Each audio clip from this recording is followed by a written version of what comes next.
And so I'm trying to figure out if where are you at, what's going on. And so it's hard to get linked up, right? It's confusing to get linked up, especially when I'm using my phone as a camera, right? My phone has got the best camera in it. I got the new iPhone 13 Pro, and it is awesome. It's a great camera and stuff in it. So, hey, when I get there by all the miles, I'm hanging out here with Command Sergeant Major Eric McCray, and we're gonna listen to some music here for a minute.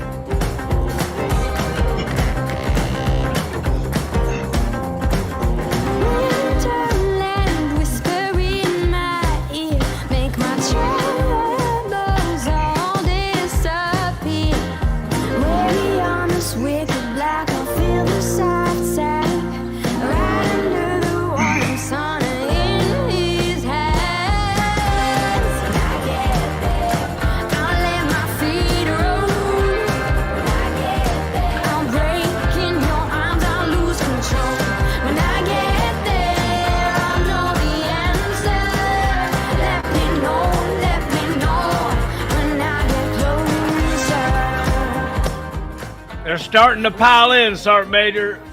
They're coming in. It's like they turn the lights on and all the bats are coming home. They're starting to come in. So, yeah, we're hanging out with Command Sergeant Major Eric McCray tonight. I'm looking forward to it. I was telling him before we went live, he is. I don't know. He's like the continuation of old school to new school, but I think he's new school, right? But now people think he's old school, and I'm like, man, he ain't old school, right? And it's like he's caught in the middle, right? And so yeah, I'm. If y'all know Sergeant Major McCray, y'all say hi to him in the chat. We're hanging out. When I get there by all the miles, we'll be with you in a minute.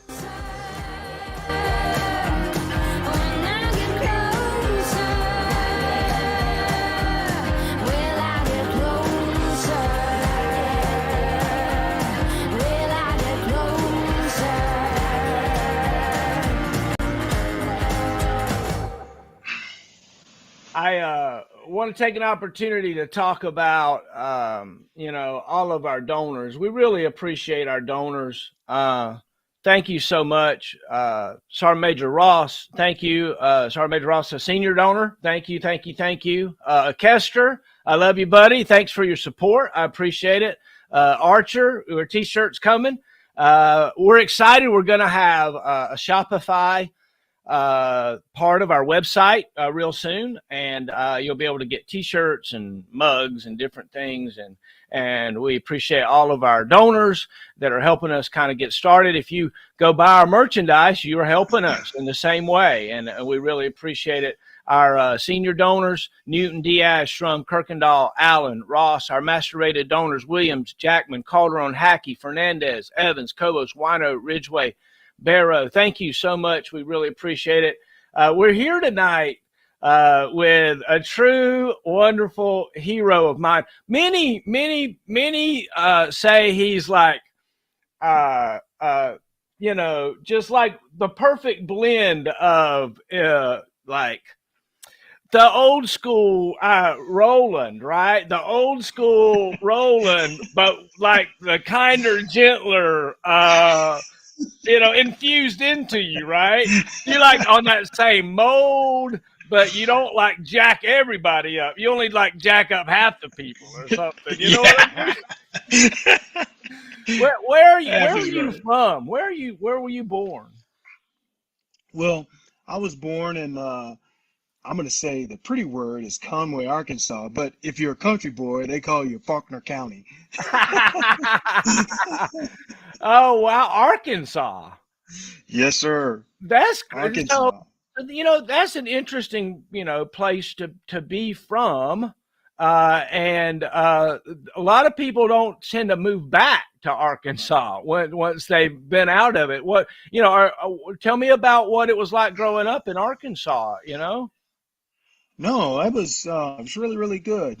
I spent most of my childhood in the country portion, and then my mom wanted to get some big city living, so we moved over to Little Rock, right, the capital, and from there, I did all the things that most kids do. Summertime, you go back down, you spend some time with your kin folks out in the country and run around, fish, do all kinds of other crazy stuff, and then you got to go back to city life where you can't do all that nonsense, and you got to buckle down and go to school. And it's a really great place. Green.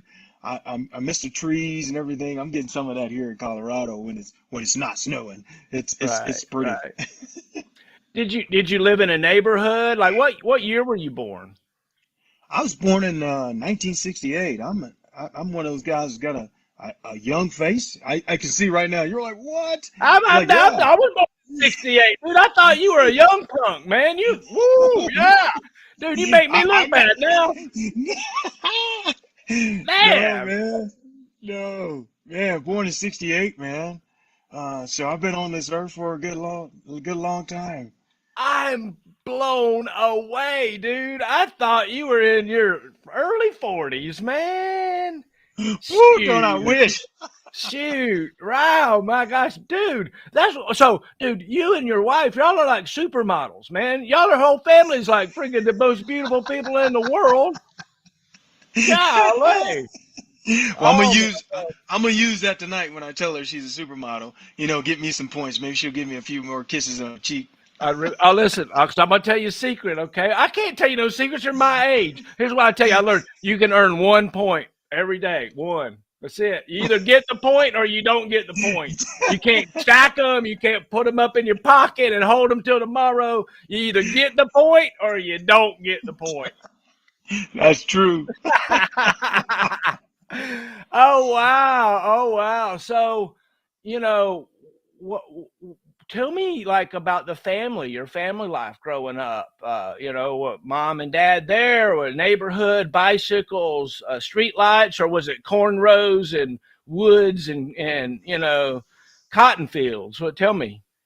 Oh wow. I don't have the cotton field piece, but I'll tell you, I was raised in by a community.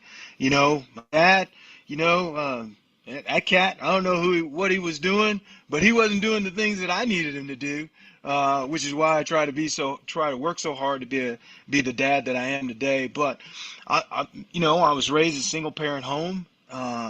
And my mom worked, and she's a retired school teacher, but back then she was struggling to be a starving artist in any way she could to make sure she took care of her family. So, I got five brothers and my sisters all together, and my a whole bunch of when I would go back down to my hometown, I've got all the older ladies, men, and women there that were kind of looking after us. And then when we would come back to the city, when school would start, then I had my neighborhood of friends and their moms. And funny thing, right? A lot of their moms were single parents. But I tell you, these ladies were awesome, and they all had boys. So all the boys, we'd hang out, and they keep us on the straight and narrow, and make sure we all graduated school, and the majority of all of us have gone off to college, and joined the service. There are four of us that have joined the service, and did well. So, man, a community of people who cared, Right, shaped right. me.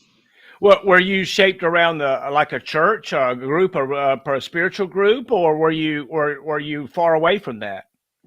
No, I'd say that my religious background or my faith in God, I would say it that way, really has been like my North Star for how I've done a lot of things, and I blame that, I attribute all of that to my aunt, who definitely my mother's older sister, who every weekend would come and grab me. I'd be in there, man.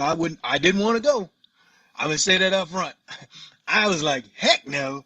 Why do I gotta sit here all day, all long? I was only hanging out if they're gonna eat dinner, right? But but they taught me some great things about one, about being humble, two, about caring for your elders and being a part of the community. And I think I've tried to carry that as I've gone through in my life.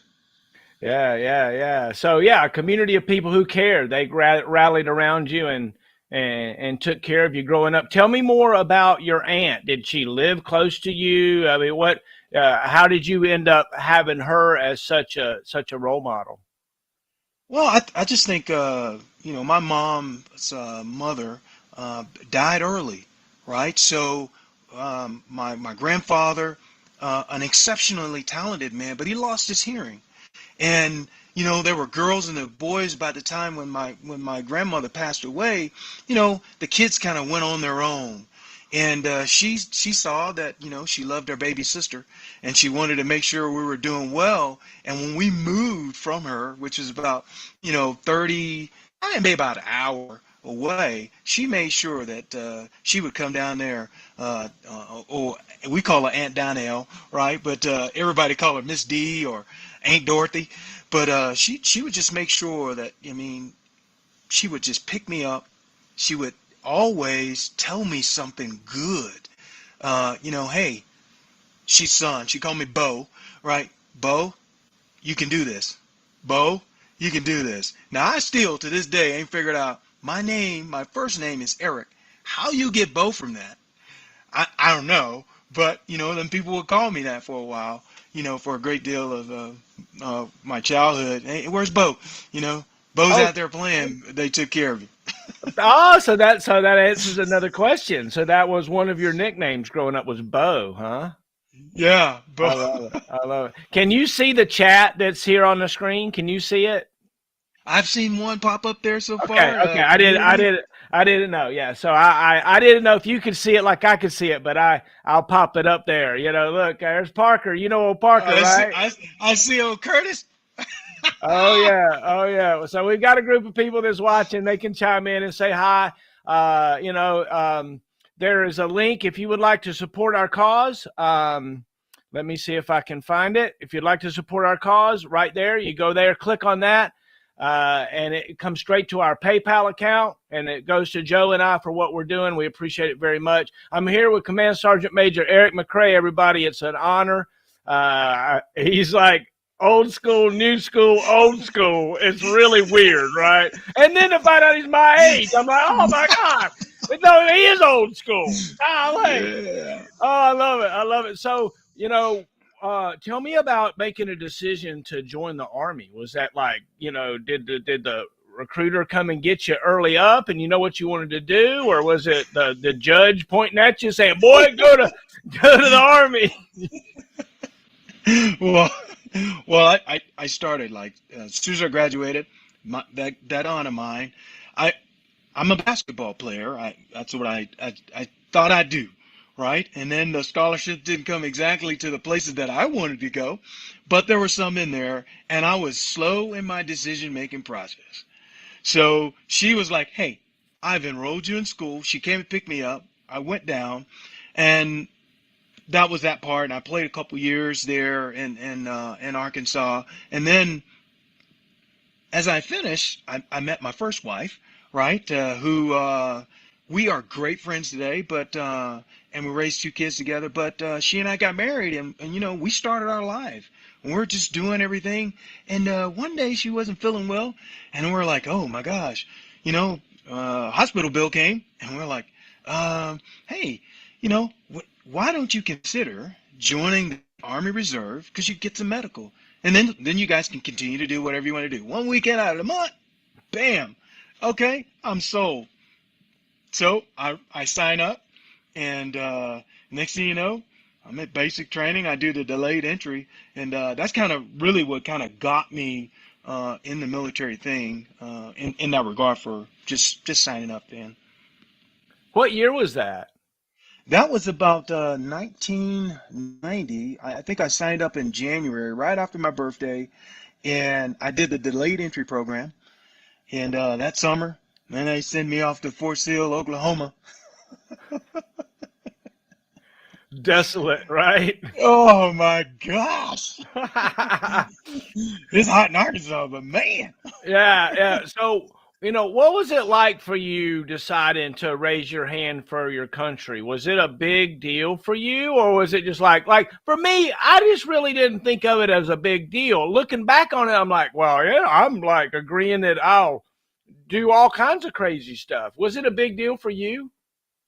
At the time, I didn't count the cost in that regard. I was like, hey, I knew it was noble though, because I had family members that had served, Vietnam veterans, so I had an appreciation for them. So I was like, hey, these guys did it, and some of them came back a little different, but at the same time, they weren't different from the love that I had for them. So in that regard, it's like, hey, and they were like, hey, good job, fella.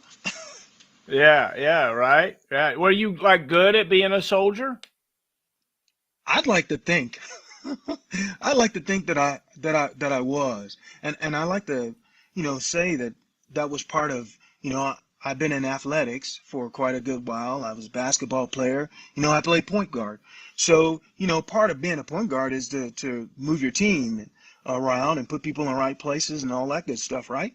So, falling into the Army, being on a team, that was like, hey, dude, this is your jam, man. So, how do I put this? Who taught you how to communicate? You are an amazing communicator. That was one of the things that I noticed about you when I first met you, is how you point guard it, like you just put it, right? How you're an articulate, thoughtful leader without telling people what to do or what they have to do. Who modeled that for you? Who taught you that? I think, if I'm going to talk from an Army perspective, it would definitely be the first Army active duty supervisor I had. A guy was named Gary Williver. And Gary was very, very smart. Man, in comparison to where I was at and where he was at, this guy would just say stuff to me all the time that was crazy. But he would just take the time. He was about pace, He's about, hey, this is the way you got to do it, right? But hey, I want you to not. You're big. You're tall, right? I don't want you to use that. That's a strength that most folks won't have, because you can't teach people how to be tall. You can't teach people how to have this confident swagger or whatever. And he would just go down the line. He said, but you don't need that. You just need to talk to him. And he talked to me constantly, or he'd say, hey, this is how you ought to think about this right here. Reel that back in. But so Staff Sergeant Gary Welliver is my dude. Amen. Yeah, right. Look, I had several squad leaders like that modeled lots of different things that I wrote an article about it. One of my best leaders has taught me everything not to do, right? Jeffrey Portee. JP Portee told me what not to do, right? Because it does not work. What he did, nope, don't work.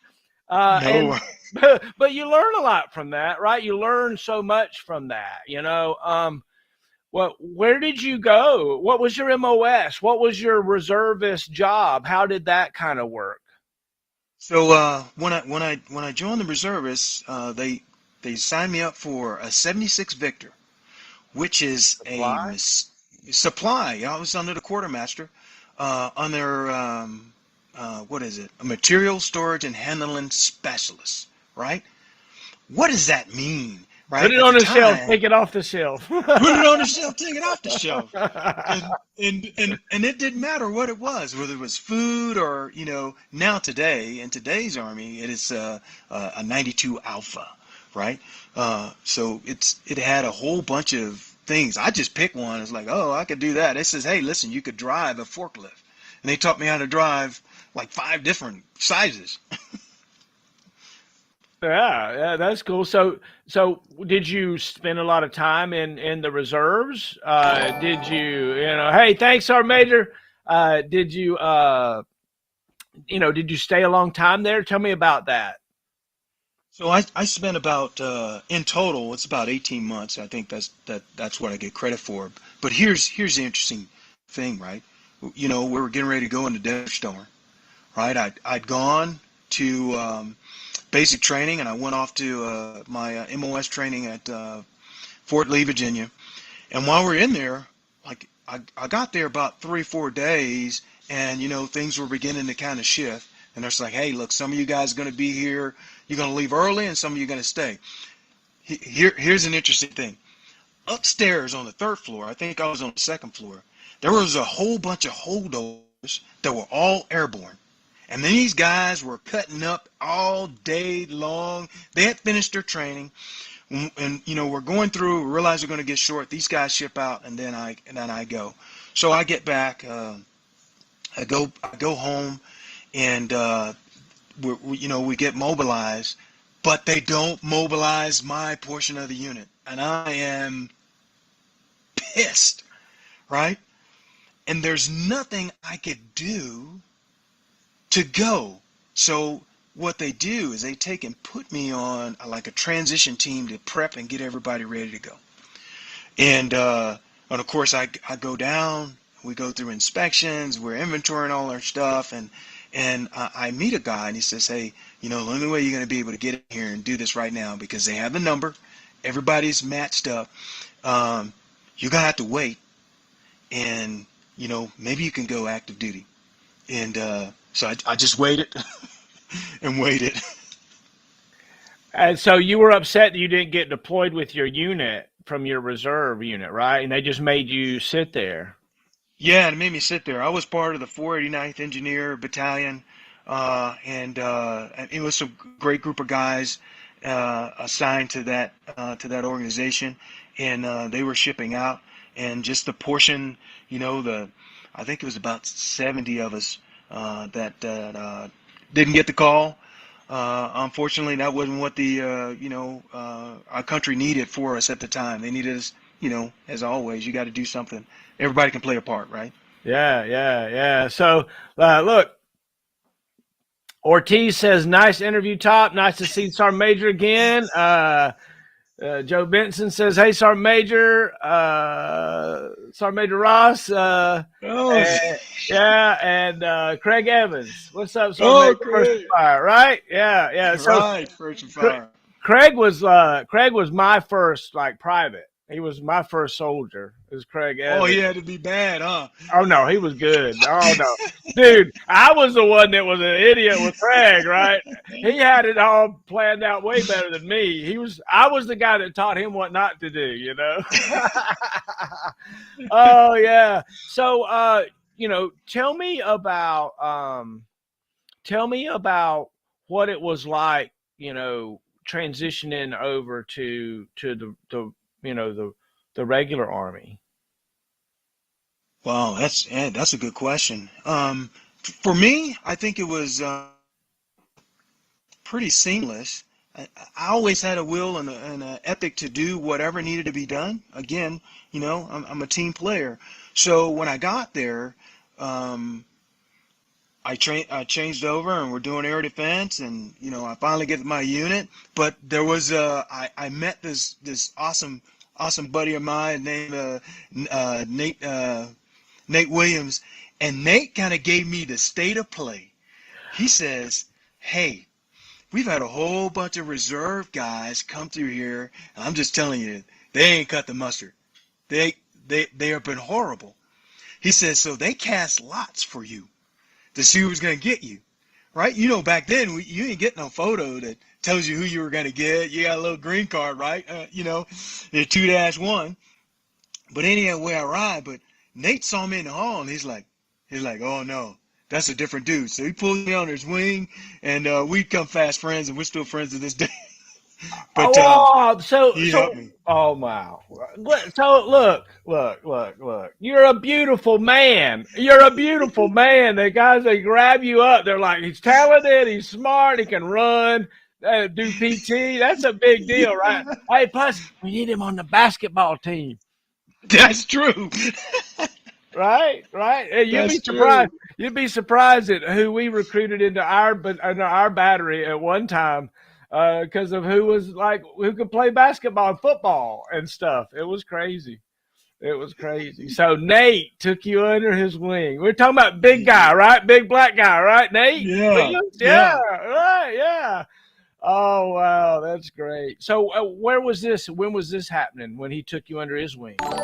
So I was in 5-7 Air ADA in Germany, Bitburg. I got there, and We get in there, and like I said, we cast lots in there. I mean, those battalions were huge because we had everything in there. You had Patriot, you had man pads, you had Stingers. I mean, we still had Red Eyes, at the time. So, and we had a little sprinkling of infantry dudes that were there. So, I mean, like a battery is like 135. You 40-ish. You got a little overage from people who, trying to homestead.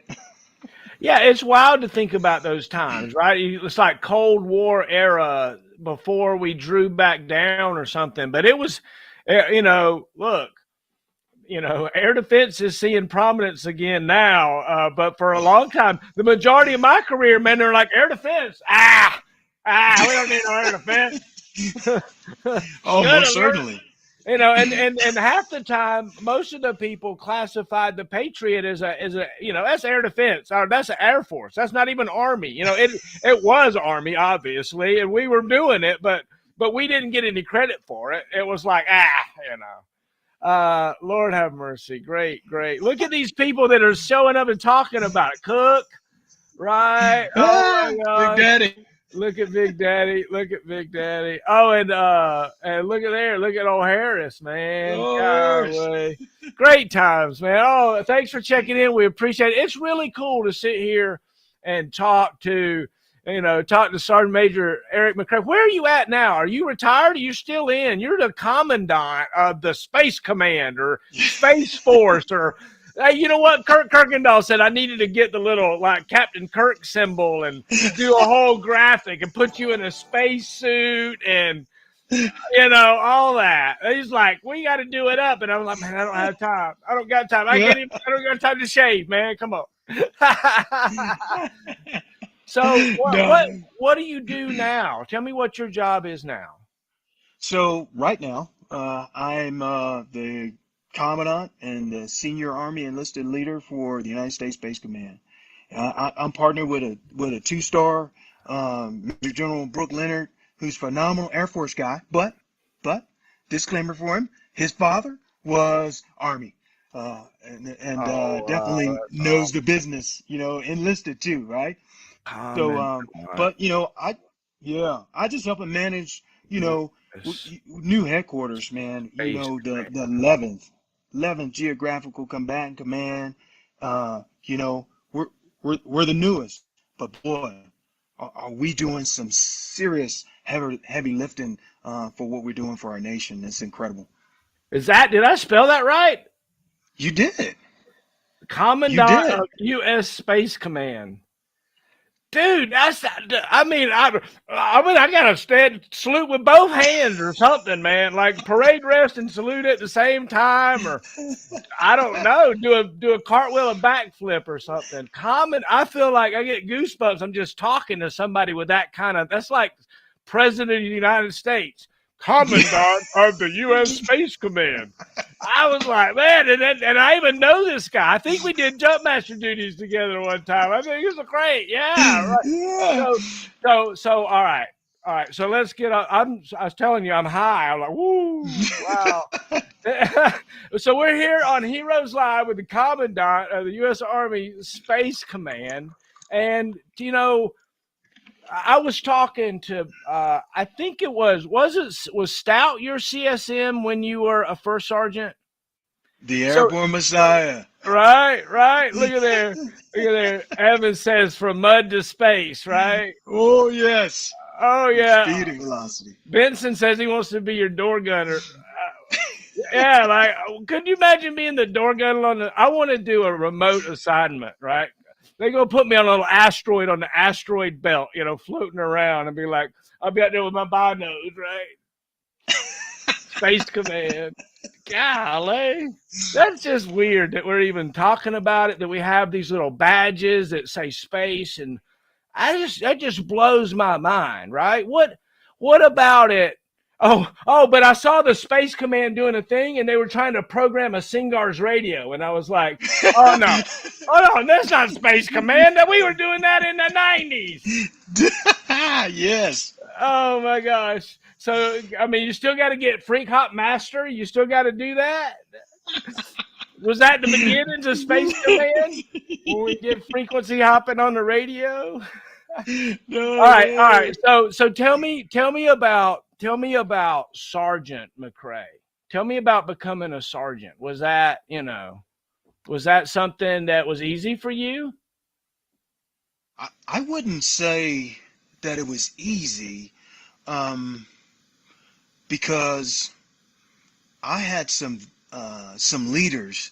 I'll tell you about this one named Master Sergeant, First Sergeant Ransom. When I got to Fort Bliss, obviously all those things you talked about. This guy can run. He listens. He does all the things you need him to do. And the guy says like, "Hey, look, you're going to be a sergeant, right?" And I'm like, "Okay, I know what that is, but I don't know what that is." Right. Ransom came around to me every day as one of those platoon sergeants down there, and he would say something. Excuse me. He's like, "Take a look at this.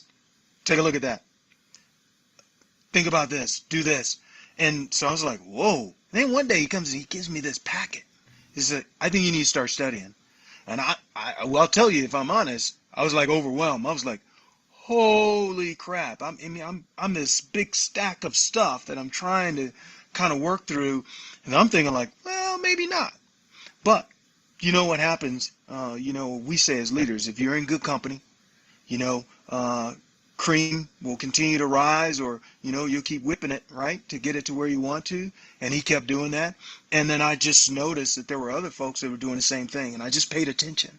But being the sergeant, right, was I had the fervor, the veracity to want to tackle it. But I just think time, I've learned so much, so much better than I would like to say I was then. Yeah, it's funny, like still being friends with Craig Evans, my first, soldier, and we always tell the story about the time where he ran out of cigarettes, and he had to bum cigarettes from me, and I don't know. I said, "Okay, well, I'll give you a cigarette, but we're going to duck walk to the little shopette over there so that you're going to duck walk because, you forgot to, I can't be your supply. You got to be able to provide class 6 items on your own, and I'm, whatever. He duck walks a little ways. But we always laugh about the stupidity of he and I, especially, he and I would war game every decision to the nth degree mentally, so that we could talk about the military decision-making process and courses of action and things like that. And it wasn't like we were MDMPing. We were just being stupid tacticians, right? Where, well, if we put the foxhole here, then you can, And so we learned a lot from, because Evan's smart. Evans is smart, right? Most He's certainly. your level Most smart. certainly. Right. And because of that, iron sharpens iron. And then our squad leader was Calderon, right? Frank Calderon. And so, and so, look, I'm telling you, if you think about the personalities in that unit that we were a part of that trained us back then, that you ended up being a first sergeant of later, it was crazy what awesomeness and what coolness was available in those personalities back then. They were in that place and in that time. And they're there now. We just don't know about it, right? We're not down at the unit level. We know we have wonderful leaders at every level, right? You ensured that after I left, you kept doing it, and Burnley's still doing it, and, right? So right. our soldiers are in great hands. There's nothing that we have to worry about, I don't think, in my opinion. Our leaders are right there, right? Well, holler, look, you're the commandant of the U.S. Space Command. That's crazy. That's crazy. So tell me about, what was next for you? Okay, so what was your MOS? Were you a Stinger guy? Well, I was actually, I came in, I was a 16 Tango. And then they changed me to 14 You're so Tango. truly old school. You're like way old school, dude. Yeah. And how I kind of got my, my itch for the SHORAD piece was because when I got to that first unit in Germany, right, you you only got so many Stinger Manpack guys, right? So you got to split those out. So they couldn't be everywhere doing everything. So every platoon had to train at least two guys on the Stinger, right? So I was one of those guys because I'm the taller guy, right? I could carry more, right? It's like, hey, that's your guy, and I got to Sergeant Little and those guys that were there. All taught me how to do that, and let me get in the Stinger Dome, and they messed up, right? Here's what happened. They messed up and taught me, and I lucked. It was luck. I'm going to tell you the truth. It was luck. I knocked down my targets in the Stinger Dome. So that's the minute it's like, hey, no, that's going to be your dude. That ain't no but luck. it was sheer luck. Oh, yeah, that ain't no luck, dude. That ain't no luck. You don't get to be the point guard and all that stuff by just fumbling around. You got some smarts about you. So yeah. So so did you stay a Tango as your MOS all the way through? I mean, weren't you the executioner's first sergeant for a while as a Tango? I most certainly was, and I will tell you, woo-wee, you got thumbs up. Like me and Captain Aaron Felter were there as a command team, and I'll tell you, we changed the name when we got there. And I'm big on traditions and history, so the battery was Easy Company, right? Of course, I'd seen a great deal of the portion of the shows that have been out there, and I was like, hey, hey sir, let's talk. I don't think we're doing justice to our men that are assigned to us and to those who've served and used that name. If we're going to be new, let's just go to Wild Bill and to go see Stout and just tell him. So we're sitting in there in a QTB or something or other, and he turns around and he says, Easy Company. I said, sorry, Major, sir, all due respect, we're not going to be called Easy Company anymore. We are the Executioner Battery. We are the excellence of executioner. Man, you should see Stout, that big chest, looked at me. He turned around and looked at Wild Bill Stacy. Colonel Stacy's like, all right, First Sergeant. And then here we are. And I got goosebumps, man. I got goosebumps, man. The birth of the executioners, man. Because I'm gonna tell you, dude. Look, okay. So Stout told me the story about like how you became that first sergeant. What he told me what was in his head. He said I looked around and I had all of these other jump master rated folks and folks that had already done their time, and it would have been old school for them, but he knew your talent, right? And once again, you got picked, right? You got and so you had to step out, right? You had to step up like you've done your whole life. It's obvious. And so he was, that's one of Joe Stout's most favorite things. I don't know if you realize that, but one of the most favorite things is that he made a decision to take you and place you in a spot of destiny, dude. You take a 16 Tango, 14 Tango, Patriot guy, put him in executioner battery. Now you think about it, and it's like, oh, hell no. But no. Then it's like, but that's the perfect move, right? That was the perfect move because you were the perfect guy for the job. So, we got to go there. Tell me about becoming the first sergeant of that battery. Explain to the world about that battery, right? The capabilities of that battery and how many people from all over the different services that might call on y'all, right? Delta Force could call on y'all to go jump a Stinger in somewhere, and you guys know it, right? Most definitely. And our mantra was, hey, listen, we are going to be ready to execute when 82nd rolls up and that call, Sergeant Major Stout, Colonel Bill Stacy, and they're going to call Eric and they're going to call Aaron. And we're going to be ready to do that when a moment's notice. So we train hard all the time. We took care of our folks, and I like to think because a few of them call me every once in a while and check on me that we did a really good job. But, that was an incredible responsibility to understand that, hey, listen, you know it. You got that 82nd flag right behind you right now. And I get like goosebumps when I see it. You see the 82nd Airborne coming your way, and they're asking, like, and when they're asking, they're like, hey, don't send me somebody. No, send me your best. And we want to make sure we did that. Oh yeah. Well, look, the it becomes more and more clear the longer I live how special the 3rd of the 4th Air Defense Artillery Oh, Regiment wow. is, and was way back then. We had more equipment than anybody else in the division that we had to maintain and get ORS and then exit an aircraft with it, right?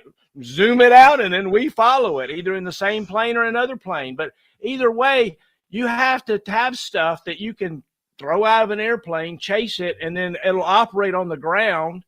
And one of the things that was amazing about the 82nd that I experienced nowhere else was the operational readiness survey.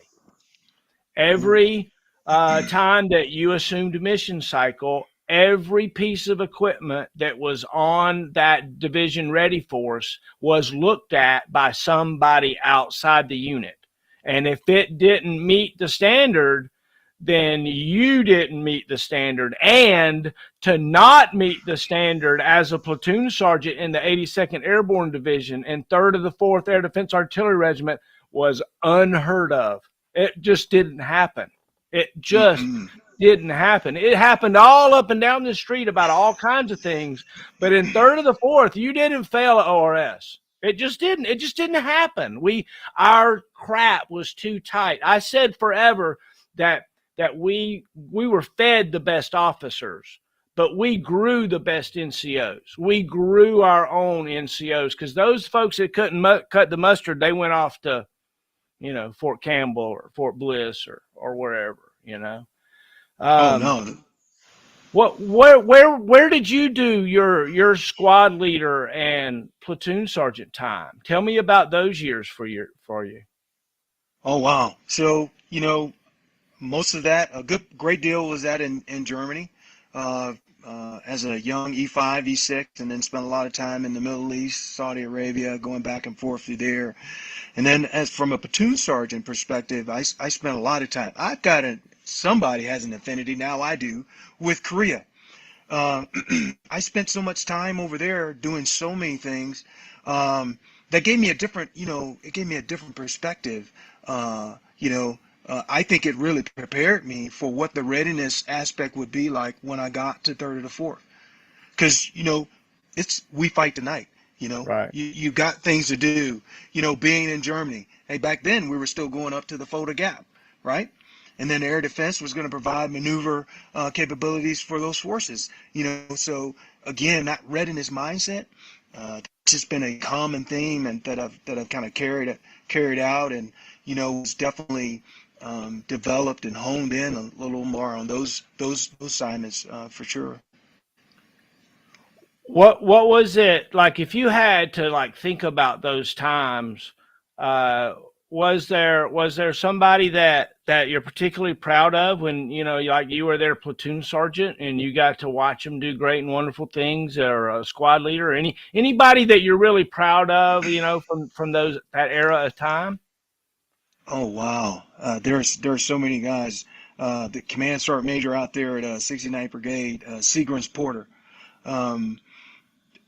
It just particularly, he was my first private that I had as a corporal, and then of course I've had him some more and some other opportunities, but he's command sergeant major.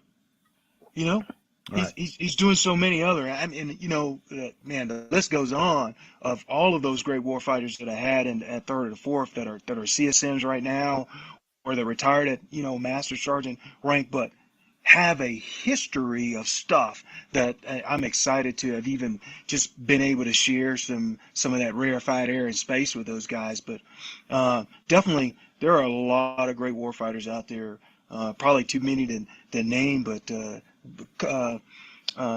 Porter comes to mind right off the hand. There we go. Great conversation. Thanks for what you do. Thanks for sharing. Keep paying it forward. Good stuff. Brad DeWild. Hey, Top, I saw you were live during my break. Just wanted to stop in and say hi. Keep doing great things. Thanks, Brad. Joe Davis says sweet. And third to the fifth ADA, third AD, protecting the gap, 1990. Oh Woo! yeah, right. Ooh, ooh, ooh. Oh, great times, man. Gotta love Joe. Joe Davis is one of our great supporters, and he's helped out a lot. He's part of our kind of our Zoom room moderators, and he helps out a lot. We appreciate it. Thanks, Ray. We appreciate you, buddy. And we're here live with Eric McCray and enjoying hanging out with him. If you would like to support what we're doing, there's the link. I just put it in the in the chat. You can send us money if you like. It goes to Joe and I. We appreciate it. Help us going on. Formerforce.com is our link. I think Joe said that it might be down right now. I'm not sure. We're trying to attach it to Shopify so we can have some t-shirts and things. I've got a formerforce.com t-shirt on right here. And we're trying to, work things out. One of the things that we're trying to do, Sergeant Major, is get these stories told before we get too sick or too depressed to tell them, right?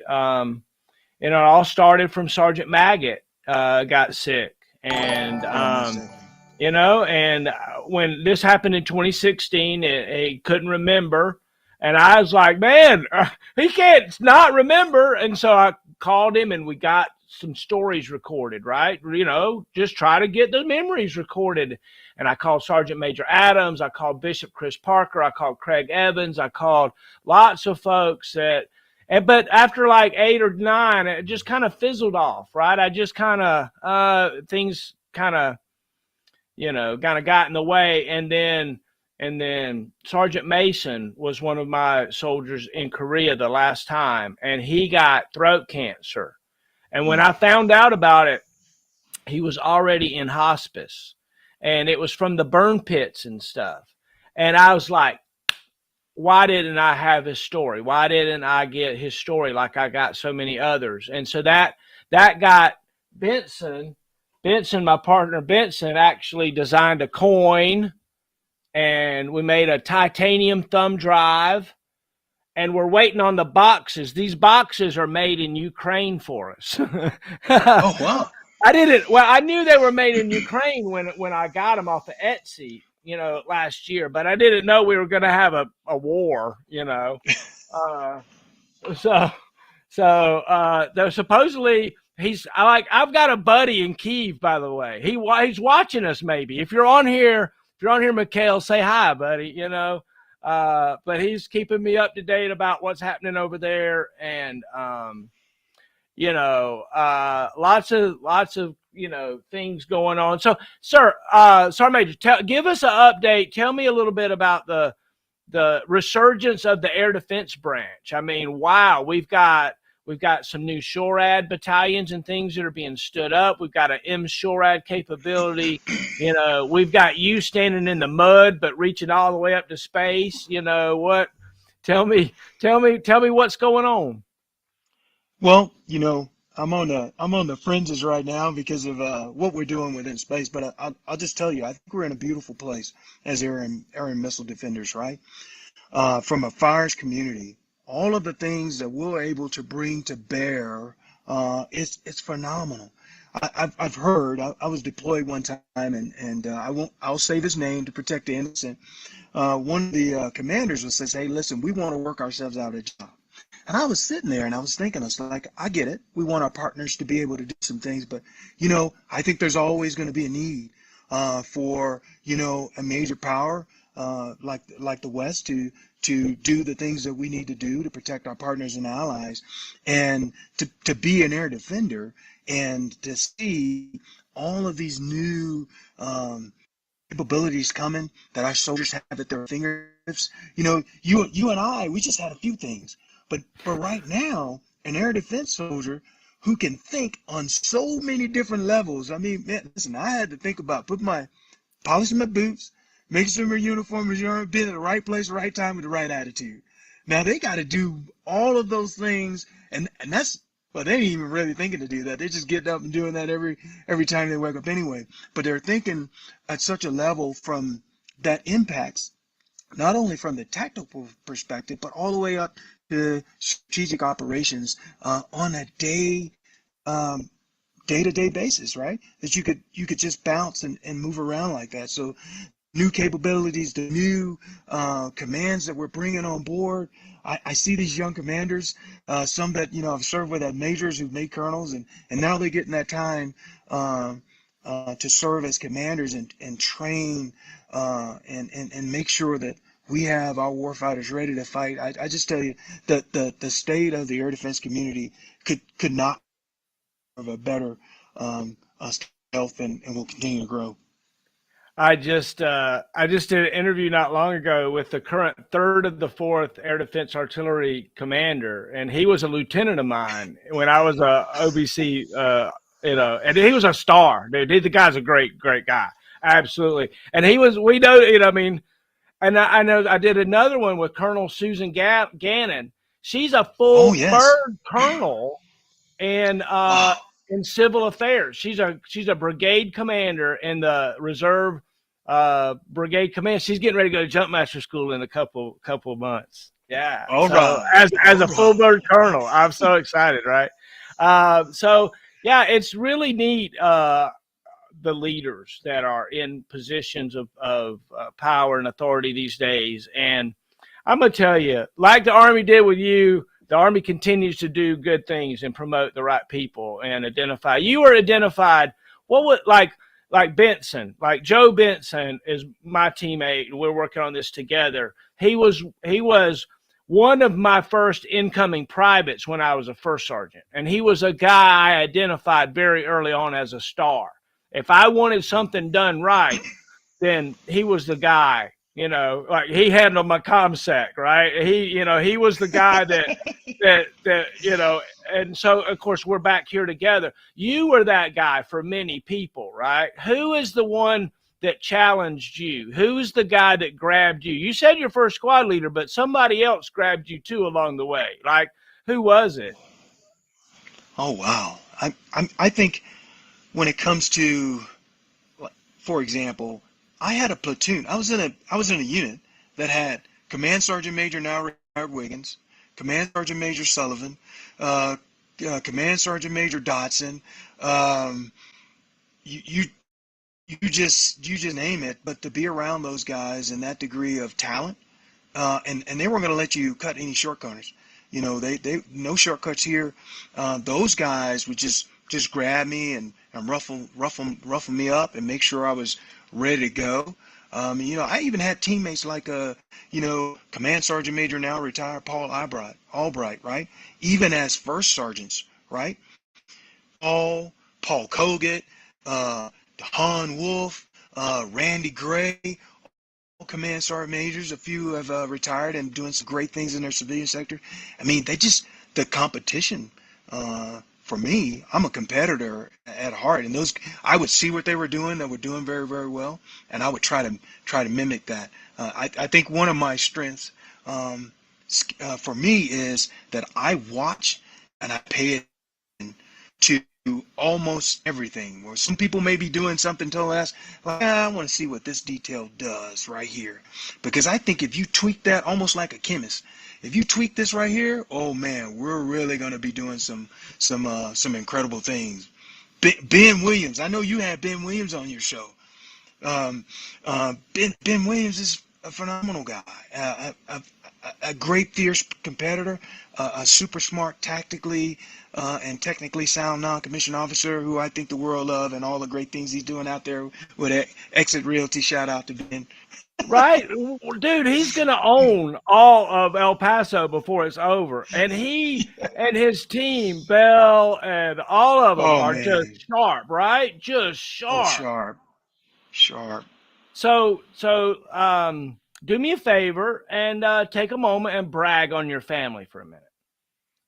Oh wow. Hey, so this is super cool, right? Because we're waiting, and I think tonight we've got 4 kids, and two boys and 2 girls. On my way getting in here tonight, my wife fell asleep, So I had to take my daughter who didn't drive to school, but that's not a bad thing, not a totally bad thing. But she's in college and she's here. She stayed with us during the COVID piece, and that's been a phenomenal joy. We're awaiting our first. I've got three granddaughters. But we're going to get our first grandson probably in the span of the next, 4 or 5 hours, because Eric Jr. Is getting ready to do his fiance is inside the hospital right now. We're just waiting for our phones to ring. They're out in Vegas, and then I have a daughter, Jalen. She graduates, finally completes. Our kids, right?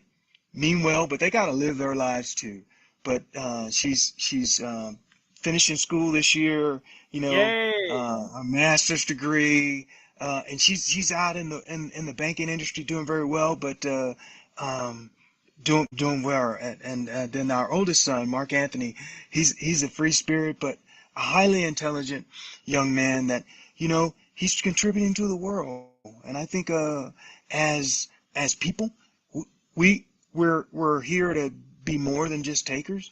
We're supposed to contribute something, and they're putting some positive goodness in the world, loving people, loving what they're doing, and just being good citizens. You know? It's interesting to watch and hope and pray that your kids are good citizens, right? Yeah, yeah, most definitely. And I would be remiss if I didn't say anything about my wife, Marissa. Who's my rock and keeps me on the straight and narrow. Did 23 years, 23 and a half years of service as an ammunition specialist, and then changed over into Patriot Air Defense stuff, and did a lot of, different things for our community. I mean, I'm in a really good position. I'm truly blessed and so thankful for them and what they mean to me. They keep me grounded and um, keep me straight. Looking forward to being a granddad again. What's the most exciting thing about that? Wow, you just to I think to get a do-over, right? As parents, as human beings, you know, you don't always get it right at the first time. And as we age over time, comes that wisdom and maturity, and then you get to pour out those things that you learned over time into those fresh little bodies and minds, and then for me, I like to spoil them up, and then once I'm finished with them, hey, you could go home to mom and dad. There you go. Look, those diaper's a little stinky. Here you go. Uh, what what is it about the did how do I guess how do I put this? Were you away from your kids a lot because of the army? Did you find that to be the case? Oh, most certainly. I mean, I miss birthdays, I miss anniversaries, you name it. And we have this thing that we said for a while. It's like, hey, you got to do a work-life balance, right? But what is that? Especially when you're in service to your nation, to your country, and you're trying to protect our ideals and our way of life. And if you've accepted that cause, you're gonna miss some things. But the key is when we start talking about that balance is to make sure that when you're there, that you're there, and that you're in that moment, and that you're experiencing it with it. And I would like to say, of course I missed some, and that definitely causes some strain. But when I was there, I definitely made sure to be in the moment. And I think your kids grow to appreciate that, and then they can accept it. They missed you not being there at some of those big events, but they understand why you're doing that when they grow over time. And then when you're there with them. That just makes it a little bit easier to bear. Hey, I totally understand that, right? You got to be present there, with them. What are your hobbies? What do you do, for on your spare time besides play basketball? I'm sure you're probably hitting 3-point shots in the driveway every night, right? Well, Marissa wouldn't let me have a basketball goal here. she, Oh she said, no. no, Yeah, she said you can go to the gym. So Well, hey, I look, go over that there. makes sense too, right? That does make sense. You're safer at the gym. You know you're there for a reason. You're not on some kind of cockeyed surface or something crazy, you know. Yeah, can't be roughing up these old bones, man. You know, I got Dude, I can't believe you look like you're 25 years old, man. Golly, my age. oh Man, man. now I'm just totally depressed. Okay, here we go. So Joe says the website should be available tomorrow. Team, good. Silva, hey, thanks for reaching out from YouTube. Says awesome NCO. Yay! Look at this guy. Look at that guy. Huh? Woo Ah, woo. Uh, Dragon Slayer. Dragon Slayer. Yay. Love you guys. Thanks for chiming in. I'm here hanging out with Eric McCray. Oh, I know what we got to do. I know what we got to do. I made a slideshow for you. Uh-oh. Yeah. Have you seen it yet? No. Oh, okay. All right. Good. We'll pull it Should up. I be afraid? No, no, not at all. Here we go. Ooh, that sugar sweet. You got what I need. Sipping on the potion. All that good emotion. Just my kind of heat. Keep it on repeat. Tested by the motion. Loving this devotion. Live it up, live it up, live it up, sweet emotion. Every time, every night, you and I on a roll.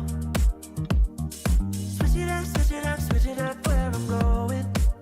Look at that. Stay on the fly, just in time, Wow. the right way to go. I'm on the road, it's my time, taking control of my life. I want to run the red lights, I've got to run this show. You always take me so high, you always make the highlights. I love the way we vibe, you're like a centerfold. Ooh, that sugar sweet, you got what I need. Sipping on the potion, all that good emotion. Just my kind of heat, keep it on repeat. Tested by the motion, loving this devotion. Ooh, that sugar.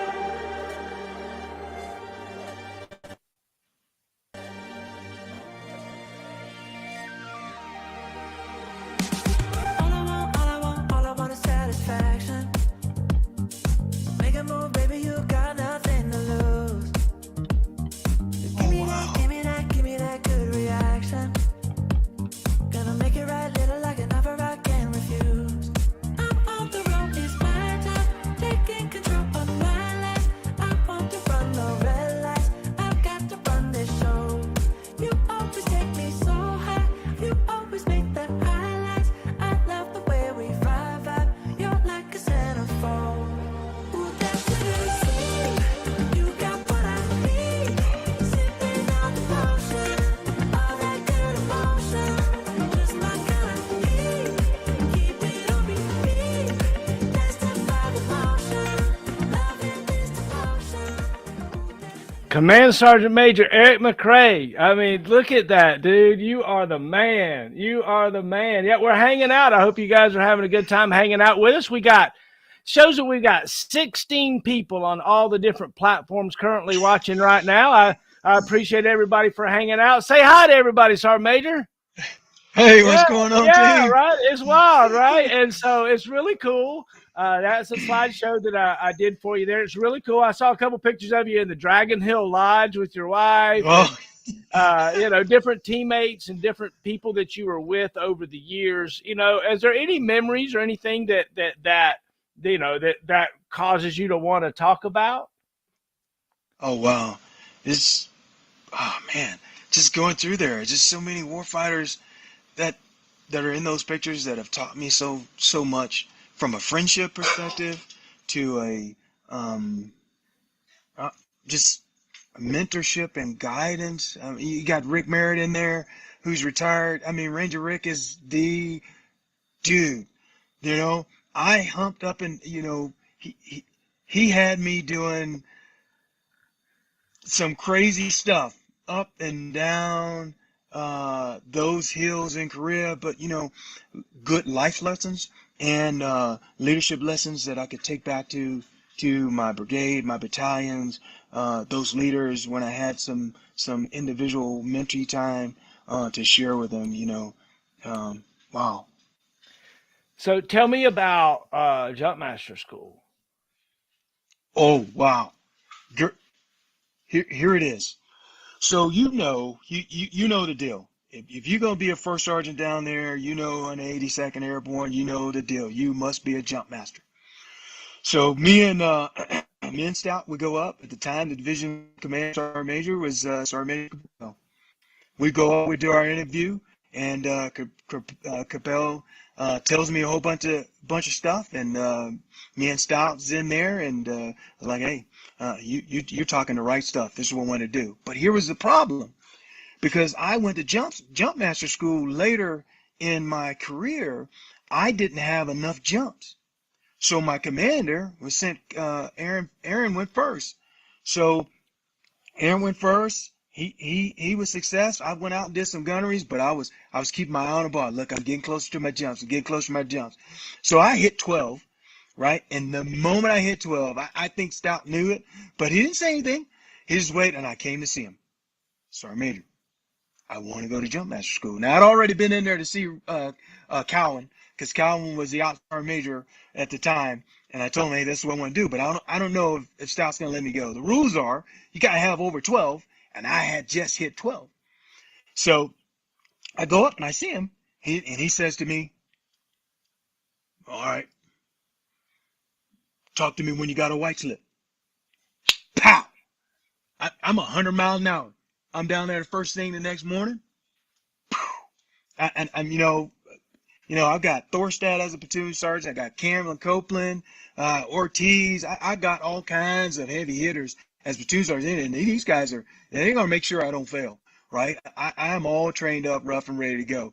But I get there, and I come back, I show him, and he says, I'll think about it. And I'm inside. I'm like, what? I'll think about it. Man, I need to go. And then, I was like, okay, Sergeant Major, I really need to do this. Right? And he says, okay. And I don't remember if I went back up to see him again. He says, okay, you can go. You go down there. Sure enough, I went down, went in, oh gosh, I was stressed out the whole time. Our oldest son, he can teach you all the things you need to do about jumping in and out of our planes and prepping for getting ready to go, right? I was lacing him up in the doorway, but it was a phenomenal opportunity, and I got down there, and in all things, you kind of have a hiccup. My first, I was a first time go, but I failed the first inspection. I was going too fast. And the first sergeant at the academy, the jump master school, and his commander, which was Captain Cal Reed, who later he and I were command team together when I was the garrison command sergeant major at Fort Bragg. That's just how crazy, how small it is. But he says, I'm in the bathroom, I'm trying to get my stuff together, and he says, fast is smooth, smooth is fast. Right? And walks out of the bathroom. I go back, and and then I'm over the moon. Because once you pass the inspection, it's all about finding your reference point. Going through all the procedures to get you in and out of the door, man. And that was like, hey, I was, I was excited. So you passed JMPI prior to doing practical work in the aircraft? I did. I got you. I did. Cool. Yeah, that's a great feeling, right? Because JMPI is what everybody's worried about, right? That's what everybody's worried about. Because back then at the time it was such a backlog of aircraft we were changing.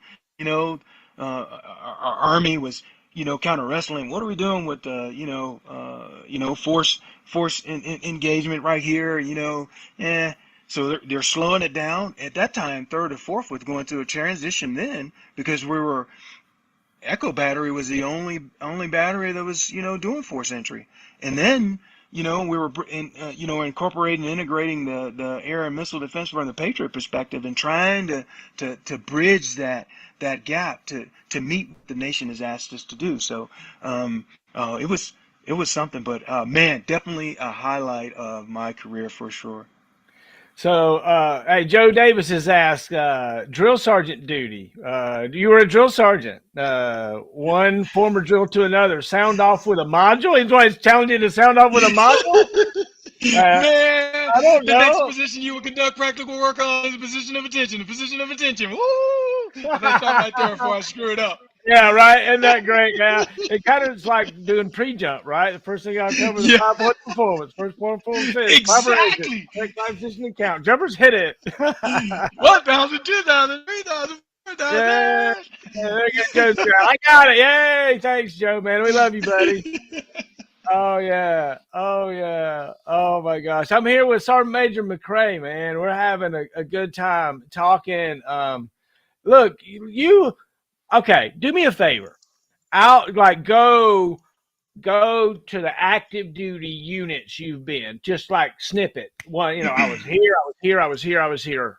I was in 11th Brigade. I was in 552, 343, 34, 21,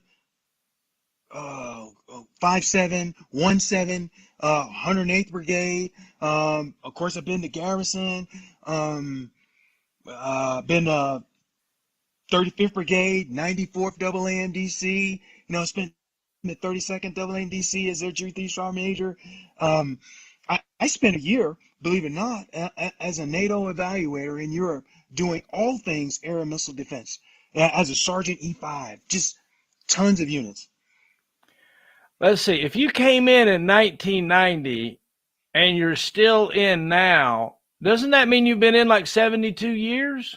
72.5. Right? I mean, come on, dude. I came in 87 and I got out in 2009 and I thought I was good, man. You came in 90. And so how many years you been in?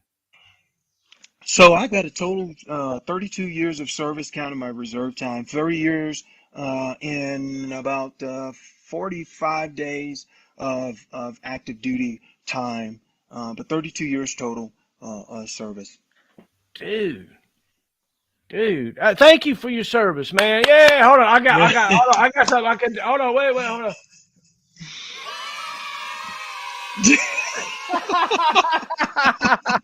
I got sound effects, man. I got sound effects. Here we go. Air horn. So anyway, what? Oh my gosh, I don't even know where to jump in to talk about all of that stuff. What's next for you? Is it a cushy job with Raytheon? Is it the next nominative position? Is there some 17-star general that's going to come ask you to come work for him? Because that's how it happens now, right? You can kind of stay as long as you want, as long as somebody wants you. But if somebody doesn't want you, right, it's kind of like, well, all right, time for me to go, right? Yeah, no, definitely. I've been fortunate enough after this assignment. I have about, I guess maybe about 3.5 weeks here at United States Space Command. And then I was lucky enough to be selected for the Sergeant Majors of the Army. Sergeant Major Grinston selected me for his fellowship program, and I'm going out to the Department of Veterans Affairs in D.C. I could not ask. What are we at? We're servant leaders, right? And I don't know whether or not this is going to be my last assignment or not. I hope to break the mold. If I'm being honest, I want to be our air defender that gets to do a 4-star command. But I am definitely excited about this new move to go and learn to how do I continue to take care of our joint warfighters from across the services, right, to include their families, right? Because a big part of what we do, you had a great segment, you asked me about mine, is, those families, because they serve right alongside of us. So I had that great opportunity, and that's what I'm going to be doing going forward here in the next 3 weeks. Wow. That's so. All right. So that's one of the things that blows my mind, right? Okay. So I never was exposed to the Sergeant's Major Academy, the upper level kind of, right. It's at a certain level, somebody puts their arm around you and says, okay, Sergeant Major, here we're going to start talking about things other than how to put your weapon into operation and what your third general order is and what the grass should look like, right? At some level, these people, these officers look at you and say, okay, now let me talk to you about something else, something bigger. And we've been exposed to the edges of it all of our life, right? But, Right. but all of a sudden, when was it for you that you looked around and you were like, oh, wow, they're treating me like somebody, like I'm in the club, was there a time for like that? Well, for me, I think probably that big moment was to spend some time with Sergeant Major retired Ross, right?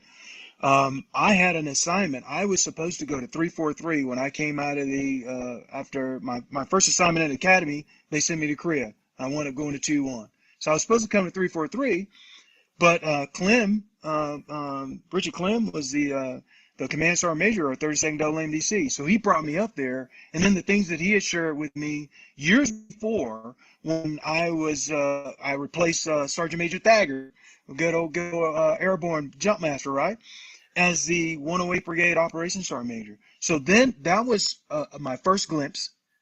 And if I'm honest with you, Paul Kogan and I are pretty good friends, and we would talk, and I would just say, hey, listen, I haven't made the Sergeant Major's list yet.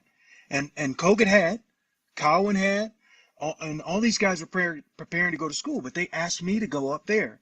So I went to do the brigade thing, and I was like, hey, okay, obviously they don't want me to just come up here and sit on my thumbs and hands, right? Here's some stuff. So I'm in there with him and General Underhill, or Colonel at the time, and they were always giving me stuff. And then again with Ross, with Clem, and everybody else, you name it, man. It's just, I was like, hey, you got an opportunity. Don't mess it up. Oh yeah. As a matter of fact, Ross says you forgot 3288 when you went through your units, right? And Mike Cornish says look me up when you're in DC. Oh yeah. Oh, and somebody else said, look at there, next Sergeant Major of the Army. Or is that the I'm chief? trying. Yeah, right. It's one of those things. So when you were a kid, when you were a little boy, what was it that you thought you wanted to be when you grew up? I think I wanted to be a superhero. I was going to be Batman. But you are a superhero. You are a superhero. Yeah. Yeah. No doubt about it. No doubt about it. Do you remember, I like to ask this question this way, but it's kind of, do you remember the darkest night? Do you remember your darkest night? Oh yeah. Oh, most certainly. I do. Oh, wow. Kind of takes me back a little bit. I think where I found myself, I was a young drill sergeant. A quick story here. I was a young drill sergeant, and I was full of, as we say, piss and vinegar, right? And I always had a head of steam about how I wanted to do things, right? But you don't know what you don't know, right? And there is some patience required, some higher level of thinking, and some, hey, before you do that, ask the question. So I find myself getting into trouble all the time, always on the, hey, why is he doing that? I mean, this guy has like talent and things like that, but it took a little bump in the head there, and I like to credit my being able to make it through there on two people in particular. Command Sergeant Major Adams, who was the Fort Bliss Installation Command Sergeant Major, and my brother Vincent Thomas, retired Chief Warrant Officer, 23 and a half plus surgeries. Those guys was like, hey, listen, it's going to be all right, man. Slow down. Pay attention. Do what you're supposed to do. Listen.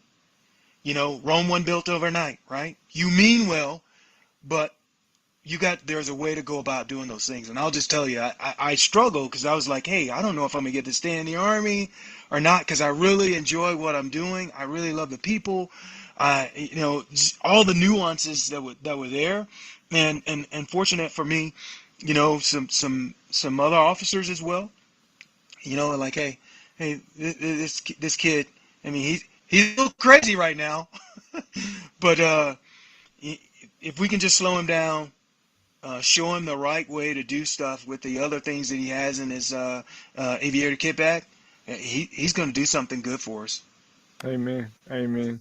Joe Davis says he's got another question for you. We talked about it at the end. I think he's talking about Roland, right? Do you know the legendary Sergeant Major Roland? You know Roland, right? Yes.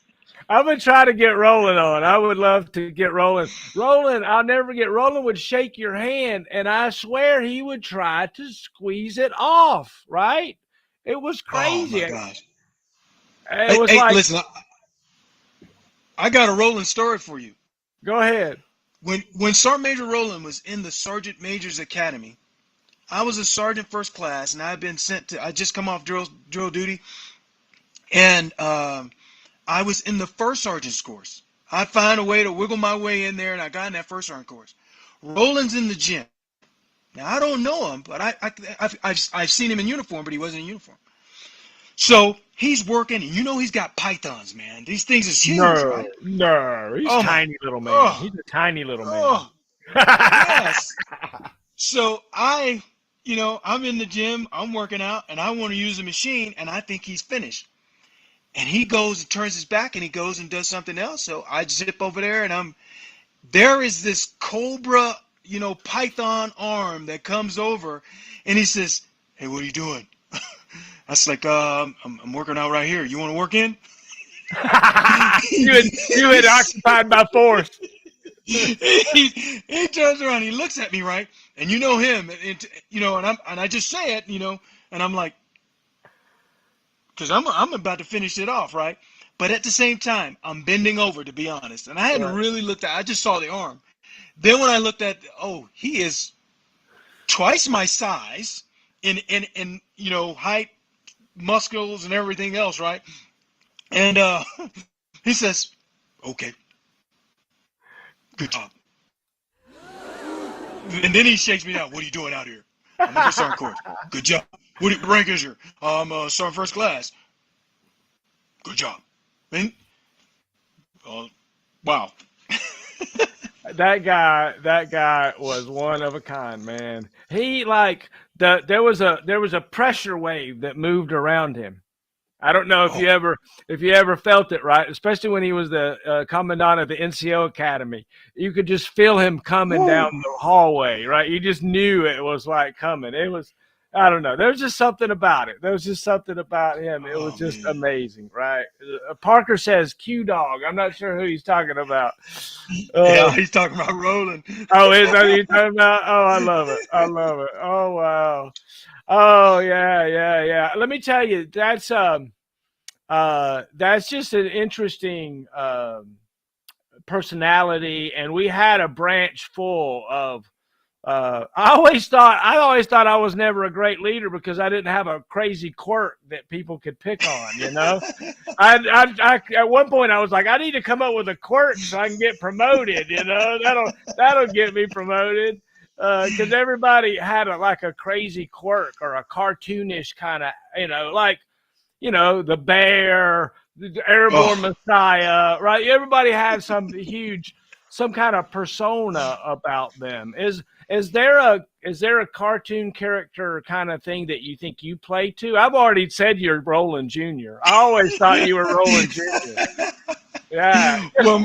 Just a little less brash. And you know, that was about it. That's the only difference. A little bit more level headed, not all the way level headed, but almost level headed. Just a little.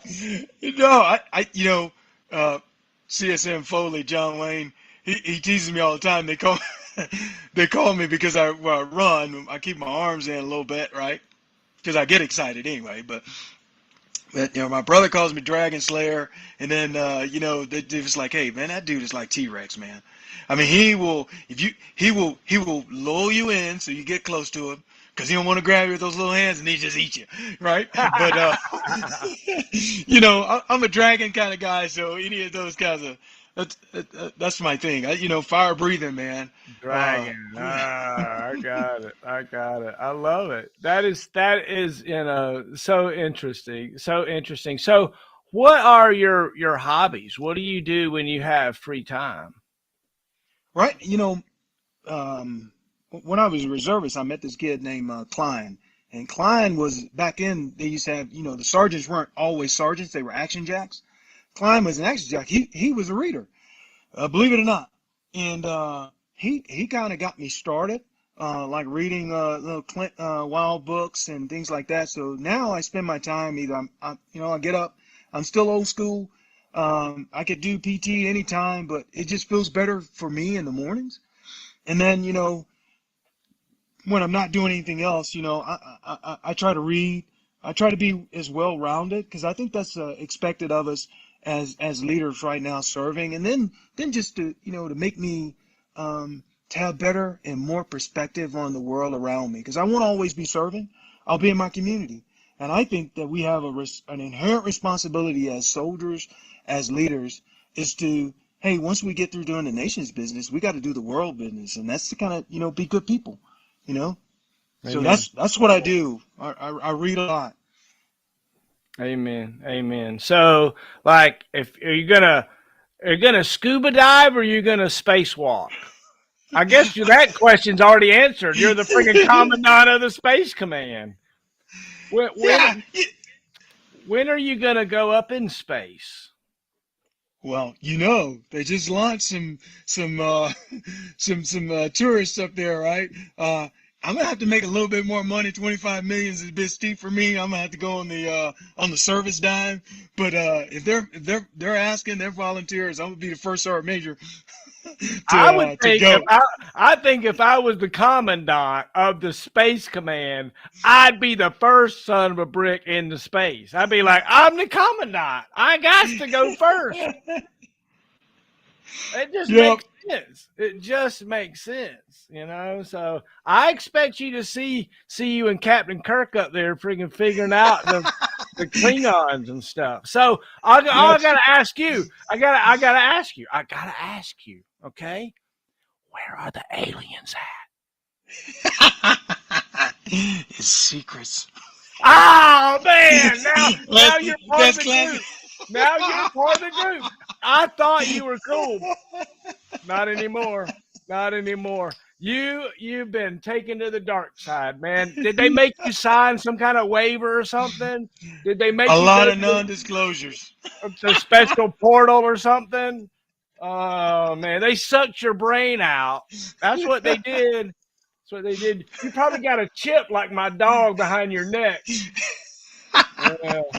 Yeah. Look, dude, I'm just so excited to be here hanging out. We are laughing and laughing and laughing and laughing. Who makes you laugh? Who's your comedy guy in the Army? Was there somebody you were stationed with that always made you laugh? I tell you, who always make me laugh is one each Command Sergeant Cameron L. Copeland. Right? Copeland, he's a funny guy, man. He's a funny guy. Copeland kept me in stitches. He let me tell you a story. He let me do something one time, right? So I'm down there at Echo, and there's this kid, staff sergeant. He has a school thing, and his name is De Jesus. Right? Every morning, where I'm in there and I got the little pad in my hand, I'm going down the line, platoon sergeants, who's here, Thorstad, I'm giving them the business. And I'm going through his name, and I said, hey, who's Jesus? Well, the kid answers me every morning, Jesus. Here, First Sergeant, to Jesus. And then Copeland comes in and he's like, Top. You know the guy's name is there. He says, I said, so then I was pissed. I said, Copeland, how long you known that was his name? I was like, I'm not an English teacher. He's like, well, you've been saying that for the last few months. I was like, okay, all right, I got it. Thank you for correcting me. And I fixed it. But boy, did we go on a run. I watched this thing. Yeah. Oh, yeah. Oh, I took him up and down our dance fast. Hold on. I got to do it.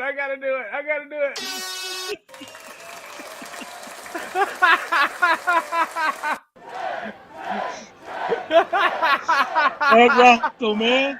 Oh, you want to come on up here, De Jesus, and you lead the run right behind me. And I'm feeling froggy today. I got new shoes. Yeah. Oh, yes.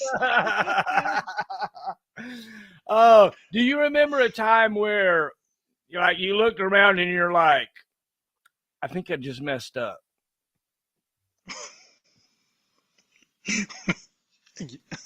Yes.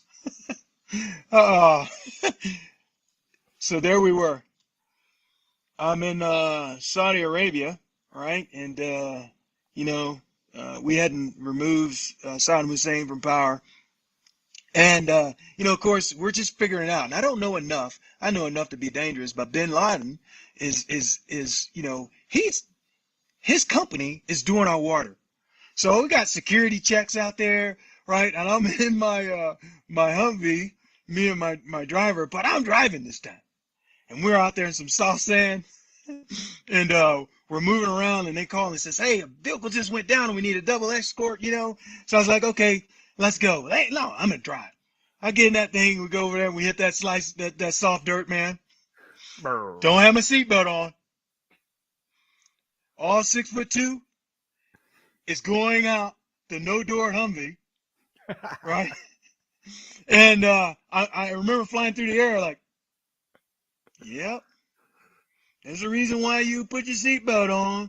So, I do a couple, rolls, boom, boom, and I'm back on my feet. I'm like, yeah, we ain't gonna do that again. Oh, that's great. Did you ever find yourself, having to defend yourself or attack the enemy or help someone that had been injured or anything like that?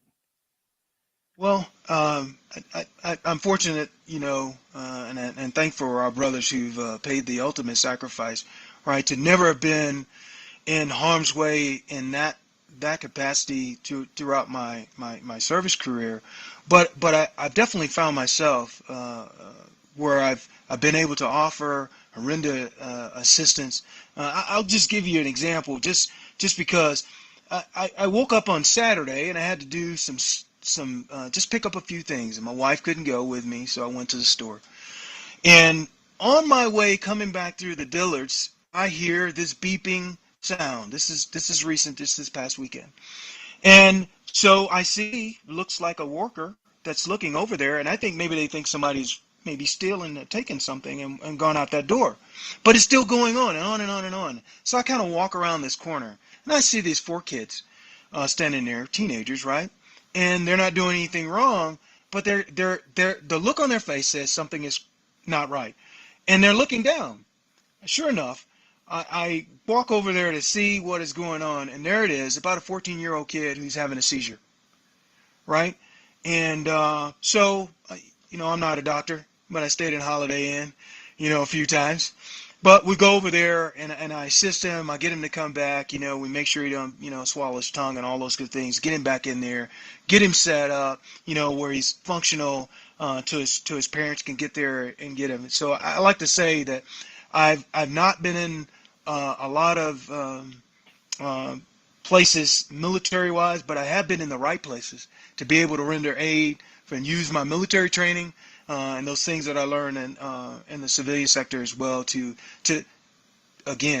help my community, to help the people that I'm here to protect and serve for.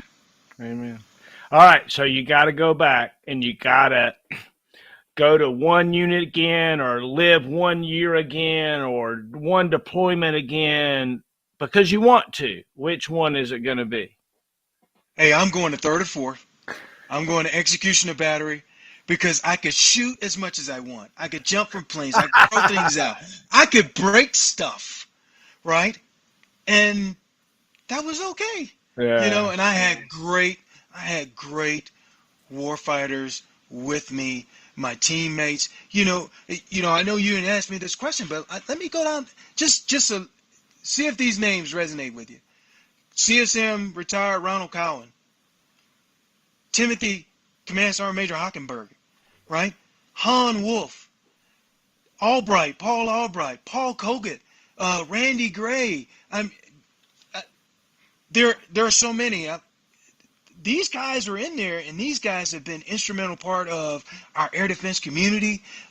Some still serving right now as a regimental with Gray, and Albright is out there, I think, in El Paso, working out with the Chamber of Commerce. I mean, those are phenomenal individuals that I've had that were there when I was in there. Richard Clem, Thagard, Stout, Boyer. Colonel retired Dwayne Boyer, Brigadier General Mark Haller, who we've served 3 times together as a command team. Could it get any better? Yeah, look, Haller, was my battery commander I'll never forget him calling me in and wanting me to be a platoon sergeant for him, right? And it was like, yeah, I was a young staff sergeant, and I deployed a unit to Kosovo, and I wasn't a platoon sergeant. I was young, but they had faith in me, right? And it's like you always getting picked, to do the thing, and so, such an honor. So if you could avoid doing something again, what would you avoid?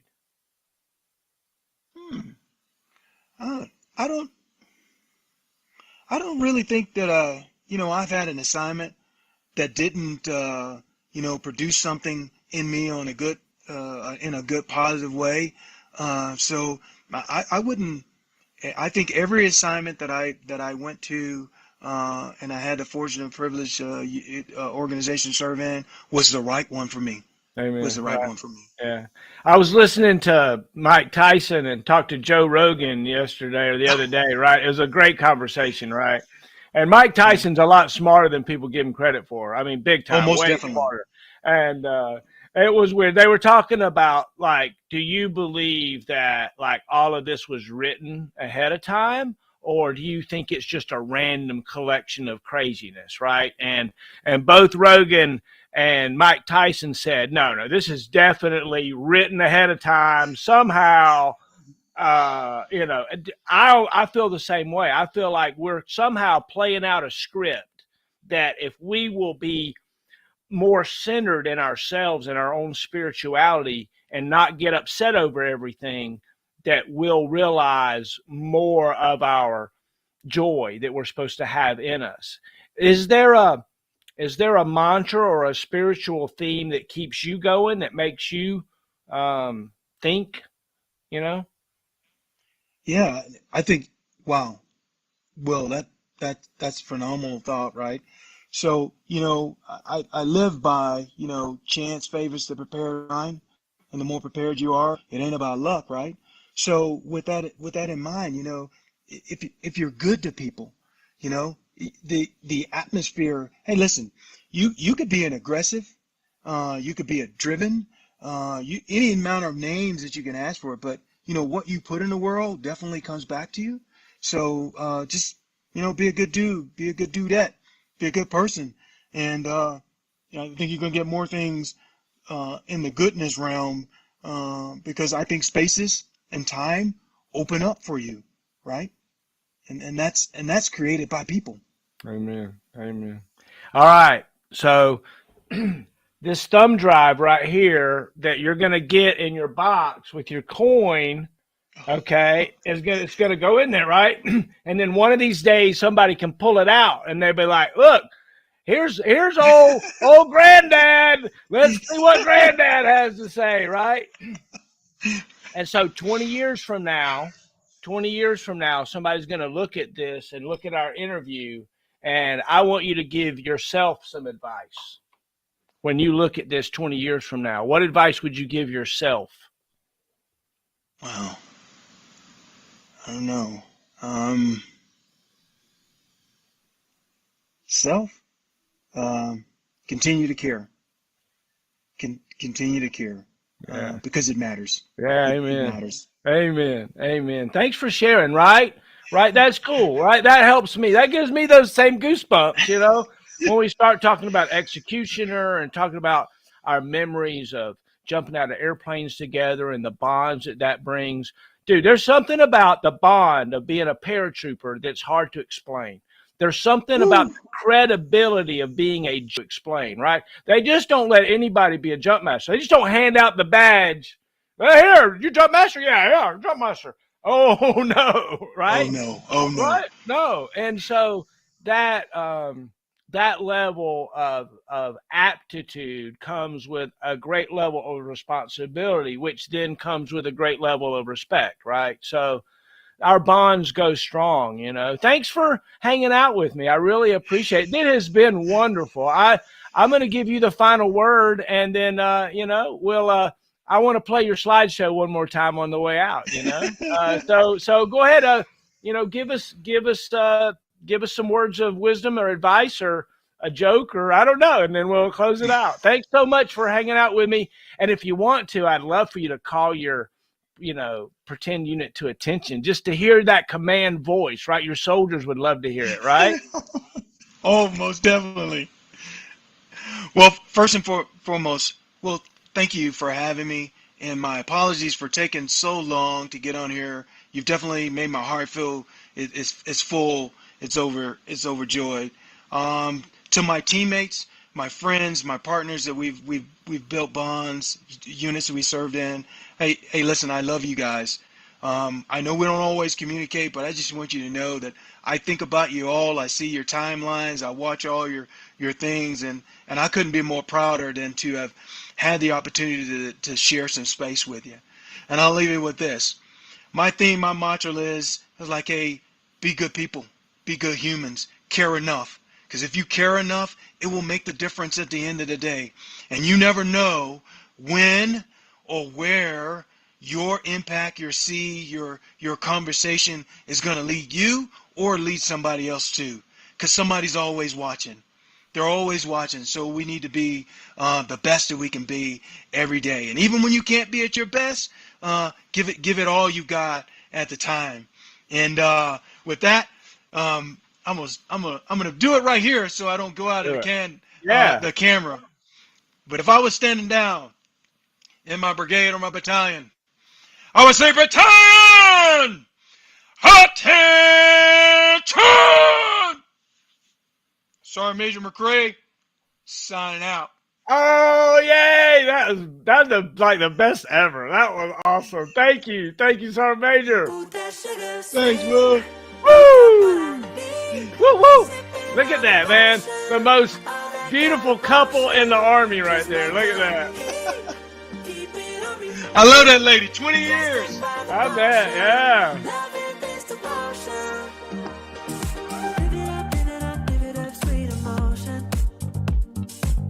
Every night, you and I on a roll.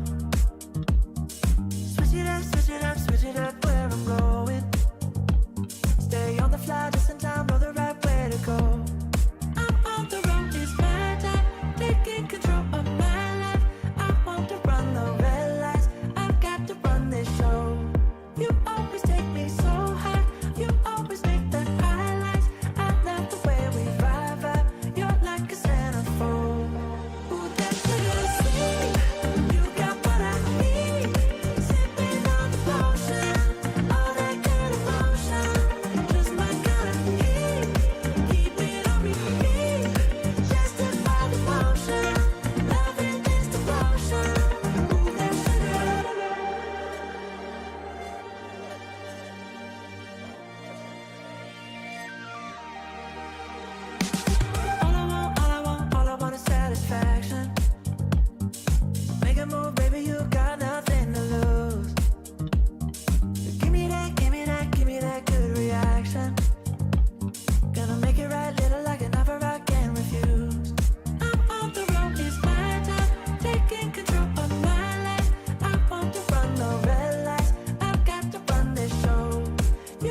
You Look at had this the guy. best pictures to choose from, man. It was really great. It really was. All right, say bye, everybody.